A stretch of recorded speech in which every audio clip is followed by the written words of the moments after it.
So on that point, Jason Calacanis, you know, Ms. Sandberg today said that Facebook is doing better to root out a lot of the issues that the two gentlemen in front of me here on the set are discussing today, fake accounts, etc. Do you believe that?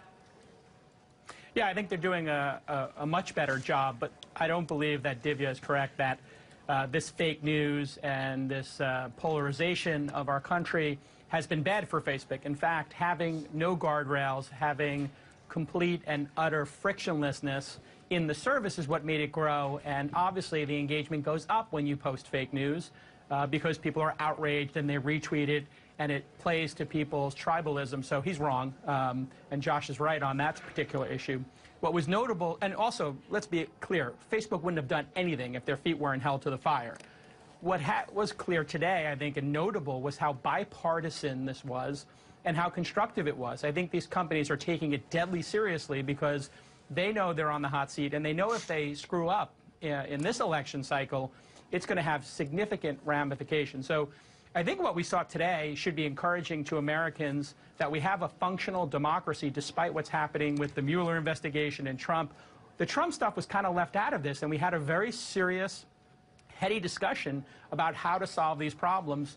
And I think the big loser in all of this was Google. I mean, what a horrible decision to not send somebody completely disrespectful to the citizens of this country for, you know, the leadership at Google to make tens of billions of dollars personally, billions of dollars, and then blow off the American people when our democracy is at stake. We, the people of this country, and this democracy gives people at Google like Larry and Sergey and Sundar the ability to become billionaires. For them to not show up and answer these critically important questions at this critically important time is just disgusting and reprehensible. I want to get to that. And they really should take a long look in the mirror and ask themselves, what have they done for America, and what has America done for them? Because they failed, complete failure of leadership. I want to get to that, by Google. that part of the issue in just a moment, but I do want to give you, Divya, a chance to respond. Maybe just to clarify, like, and this is partly from my own experience using social media platforms,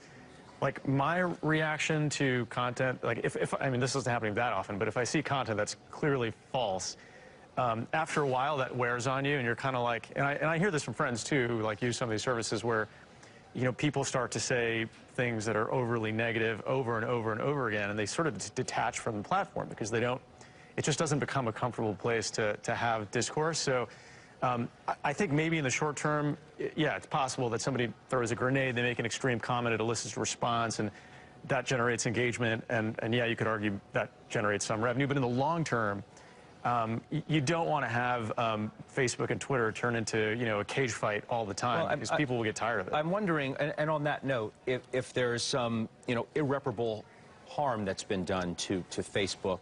A Pew Research study was recently done, said 1 in 4 people have deleted the app from their phones, and a large swath of others have taken what they characterized as a long break from the service. Yeah, those people ever come back?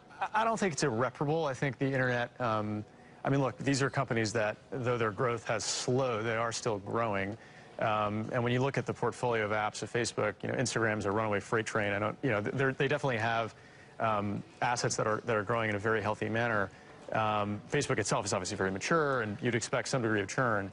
But I think in the long run, if they keep addressing these issues, if they you know, sort of build out the tools that they say they're going to build, and you know, hopefully, you know, you'll see people kind of come back to the platforms, you know, just as they develop and get better. Jason, you agree with that? You think there's been some lasting damage done?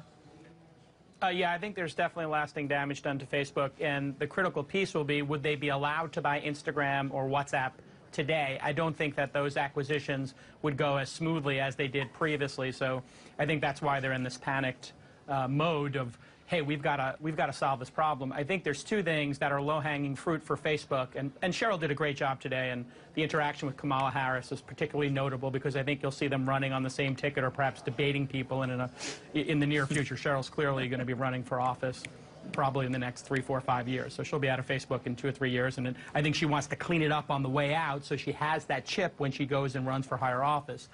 But for Facebook, you know, they talked a lot today about inauthentic content. They didn't talk about propaganda designed to subvert democracy. That's what we're talking about here. Propaganda designed to subvert our democracy, not inauthentic content. That was spin. And what Facebook should do, if they want to talk about fact checkers, well, why don't they make the fact-checking log publicly available, facebook.com/fact-checking, and show us what they're fact-checking, and show us what the results are, and let us have a debate about that. Be transparent. Another thing they could do is, starting tomorrow, when you log in, it should tell you, would you like to pay $10 a month for Facebook and not be tracked at all? And they won't do those two very simple things, I think, but they're going to, that's what lawmakers could do to force the issue, just like they're forcing them to know their customer more. And so I think the regulation that could come down on Facebook will mute their growth, but it actually, in a perverse way, and this is the problem with regulation, is that it benefits the biggest player. So if they get more regulation, all that does is cement them as the leader in the space and make it harder for somebody to compete.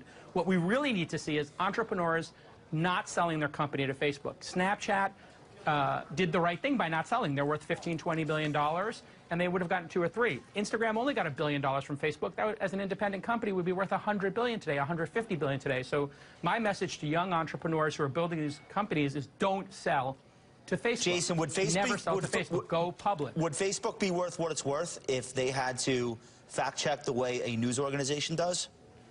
Of course not. Of course not. And I think it's a very important point, and nor should we expect them to. I mean, trying to police Facebook would be like trying to police the conversations in Giant Stadium when they're playing the Jets in the preseason or something like that. It's chaos. You can't go let everybody publish whatever they want and then police it.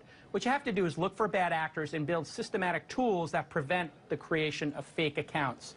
And that's what they're finally putting onto Twitter. Now when you try to sign up for Twitter, you got to have a phone number. That's going to release, the issue of some Tesla short creating 50 accounts and then having conversations with themselves underneath, Elon's tweets or, underneath, a CNBC tweet. That's the stuff that should have been in place in the beginning, but the culture of Silicon Valley is to take out all friction and go faster. And finally, one thing I think we should all think about is, what if this was another country that owned Facebook? If Facebook was a German company or a Chinese company, how would we feel about this impact? Well, now reverse that and say, how do the people in other countries feel about Facebook? I think the real existential crisis is, if this happens in other countries, in other words, people muck with other people's election process, people will just ban Facebook from their country. And that is a serious threat. Right. I mean, you could see other countries saying, it's just not worth having this service. It's just not worth it. We're going to ban it till they fix it. And that's very realistic. That could happen. Jason, appreciate your time very much. Jason Calacanis joining us. My pleasure. Last word.